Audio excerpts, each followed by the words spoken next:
More power, more possibility, but at what price? Bosch launched an update to their CX drive unit a few weeks ago, but what are the benefits to you, the rider? In this video, we look at the facts and figures of range, on power, on setup, to help you decide if it's for you. The simple facts are that many new e-mountain bikes will be coming with the more powerful updated Bosch motor as standard, but the great news is that existing Bosch Gen 5 users will be able to update their system for free via the app. Now this is fantastic news for e-mountain bikers because you can actually get a super powerful e-mountain bike for say £4,000 to £5,000, a bike such as this white Kado. Now, when it comes to the facts and figures, there is a change to the peak power, an increase to peak power from 600 watts to 750. Torque goes from 85 Newton meters to 100 Newton meters. And remember, there is also a CXR race motor, but in this video, I'm going to be focusing solely on the CX. Let's think about it. A 25% increase to peak power and an 18% increase to torque on the new system. There's no need to panic that your eMTB is going to have too much power because everything is customizable in the eBike Flow app. Now, I did a quick introduction to the new system out in Garda, but since then, a lot of questions have come to mind about the increase to power. I wasn't actually convinced that I would actually update my bike. Things such as what's going to be the impact on range? Are there going to be any significant changes to the possibilities of what you can do on an eMTB? And lastly, what about that new eMTB Plus mode? Let's start then by answering some of those really important questions about the update. First of all, what is the impact to the range of your eMTB? What's the impact to your miles per gallon by having more power? So here's my white Kado. It's got a 600 watt-hour battery. Now, I've ridden this bike in standard 85 Newton meter mode. I've also gone and updated it and ridden it in 100 Newton meter mode and compared the facts and figures. Same conditions, same tyres, same route, same everything. Now, I rode in full power mode as well. Now, to give you some idea on the numbers, now I'm 97 kilos. Total distance, 28.72 kilometers. Total ascent, 1,107 meters. Average speed, 14.7 kilometers per hour. And total ride time, I've been rattling on about ride time recently because I really do believe that ride time is more important than power. 1 hour, 45 minutes. And if you wanted an insight into heart rate, 111 to 155 beats per minute. Remember folks, that is with a 600 watt-hour battery. I'm 97 kilos.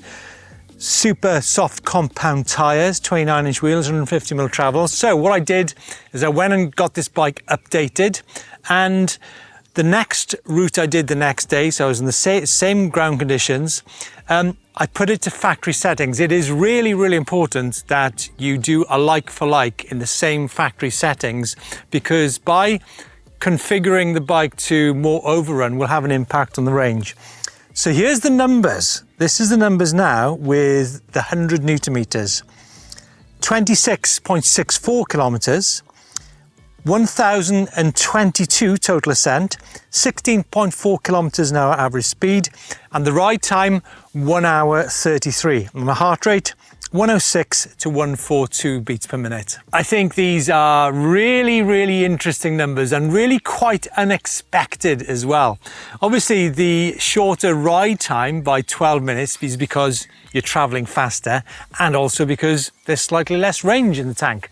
But for me, the fact that you've got a huge power increase and only an 85 meter difference vertically in the height, I think this is a huge win for Bosch owners worldwide. It really did quite shock me. And remember, that's with a 600 watt-hour battery. As a comparison, I've actually ridden in full power mode bikes with over 800 watt-hour batteries, and they get around about the same range as this bike with 600 watt-hours. I think the message here is the fact that the Bosch eMTB system is a very efficient system regardless of power. So for me, the fact that you've got a 25% increase in power and only around about a 10% deficit in range, like I said, is a huge win for Bosch owners.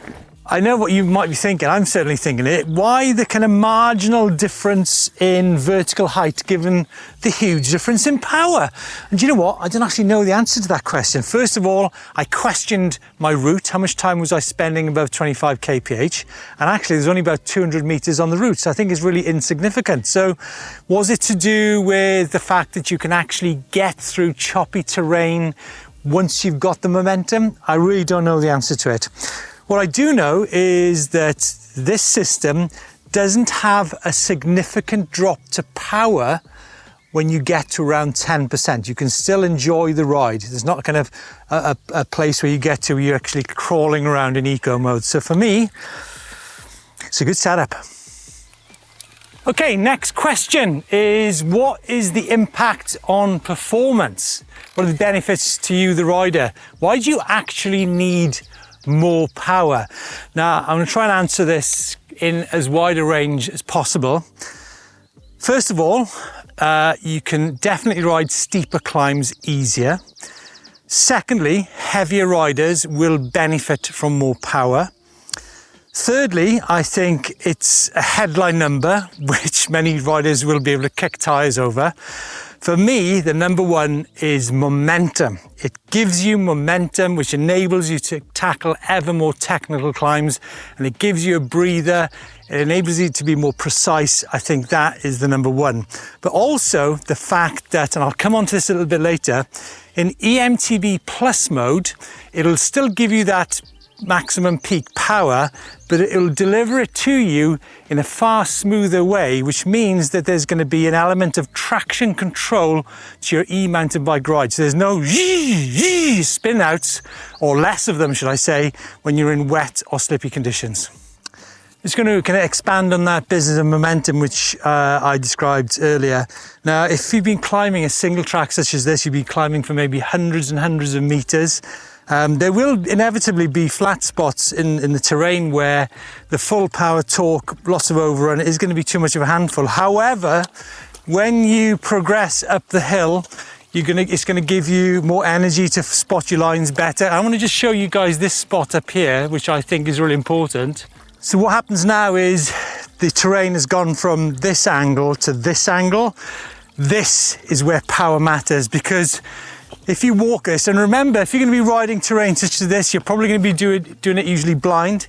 There's a big change of slope here. So I'm going to be thinking, obviously I've got the benefit now of having seen this break of slope, but what I'm thinking here is gain your momentum here so it carries you through this step in the terrain. And what that ultimately means is that you can maintain your flow on your bike ride without getting off and pushing up these steps, which you'd inevitably have to do on a mountain bike. And an e-mountain bike with less power, possibly. Okay, time now to stop talking the talk, but walk the walk, right? So I'm coming in, give it a bit of momentum. There's the crux. Whoa! I mean, just. But I think it gives you an idea. Pretty happy with that. Very aware the new Bosch is one step ahead of many of the eMTB system manufacturers is the eMTB Plus mode.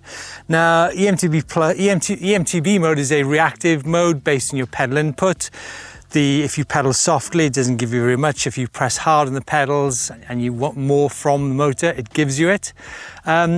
In comparison to eMTB mode, it's going to give you that peak power, which is 750 watts peak. And the most important thing to understand about eMTB Plus is the fact that, as I mentioned earlier, it doesn't give you that power in a sudden surge. It just feeds it into you gently. So I think what's really interesting about this system is I'm still learning about it. I'm still learning about just how powerful turbo is with all the overrun. I'm learning about how to use eMTB mode in certain situations, primarily in slippier conditions, because I think if you've got loads of grip and there's a lot of traction, you can actually use that full power. What's really interesting is when I first set my bike up, obviously traditionally you've got Eco, Tour Plus, eMTB and Turbo. What I'm doing, or I'm experimenting with this bike now is I'm actually ditching the Eco, and I'm just experimenting with Turbo, eMTB Plus, eMTB and Tour Plus, just to kind of see, because ultimately your range is all about you, the rider. So in as much as I can do like 1100 meters, like it will vary significantly between rider and rider. But so, like I said, I'm just going to show you folks now. I'm going to go to the Flow app. I've got Turbo, eMTB Plus, eMTB and Tour Plus. If I go into Turbo at the moment, you can see that my assistance is at 0 and my dynamic is at 0. And if I push that up to 5 and the assistance to 5, that actually becomes that really does become a handful. It's already a handful in the 0 setting. So I think what's the cool feature now is the fact that you can actually go to, say, Tour Plus, and you can have you set your torque. You have the torque at 85 Newton meters. So it's the fact that you've actually got the choice now, which I think is a really cool feature for e-mountain bike riders. It's great, really like it. I tell you something, when you increase the overrun to all the dials slid to the right-hand side, this bike really is a wild pony. For me, I think I'm going to slide the dials back to the left because it's pretty full on. Next up, component spec. I actually like to have quite simple components on my bike. 160, 165 cranks, the right suspension sag, because if your bike is too soft on the back, it's going to pitch you over the back of the bike, so you're not going to get a very good balanced ride. And one final thing, which I think is really important. Now, I mentioned my Kado earlier. I've actually got a Canyon Neuron AL waiting for me back home with the CX Gen 5 800 watt hour battery, £3,699. I mean, that bike is going to give you immense performance for that amount of money. Battery removal. Now on this bike, I can actually think the great thing with Bosch is you can have a range extender. Also, this bike can fit a 600, or in 5 minutes, you can put an 800 watt hour battery simply by removing that guard down the bottom. So yeah, folks, it's the complete system, remember, not just the motor. Speed, right? It doesn't matter. I don't think it does. It does to many people. I think it is nevertheless a really interesting fact and figure to kick your tires about. I've ridden pretty much all eMTB motors up a hill climb back at home. I'll say one thing, it isn't the fastest, but then again, I think this all comes down to the boundary which we need to be very careful about between what is a pedelec and what is a moped. So I think we need to be careful with speed. Obviously, these bikes are, in Europe and the UK at least, they're restricted to 25 kph, which I think is great in an off-road scenario. Right, I'm waffling, I'm rambling. What's the speed difference? Right. I've ridden this bike in 85 Newton meters, factory preset, and the difference between 85 Newton meters and 100 Newton meters with 750 watts peak power compared to 600 watts peak power is 8 seconds per minute. And I think that is a huge speed difference, which puts it amongst one of the fastest climbing e-mountain bikes on the market. Remember, that's on a 1 minute short hill climb. If I show you like a hill such as this here, I think what's really interesting is when you go from A to B on different gradients, then those actually give you different results. Obviously, it's down to you, the rider, and your tires, and the gradient, and the ground conditions as well. For me, I think the power is just enough for me on this bike. I don't actually think I need much more. I could certainly use more if I was given it on the motor, such as the DJI, but I would actually, to get the most of that motor, you need to take it into some seriously technical uphill steppy ground. But you know what? Bosch CX Gen 5 update, poof, hell of a thing.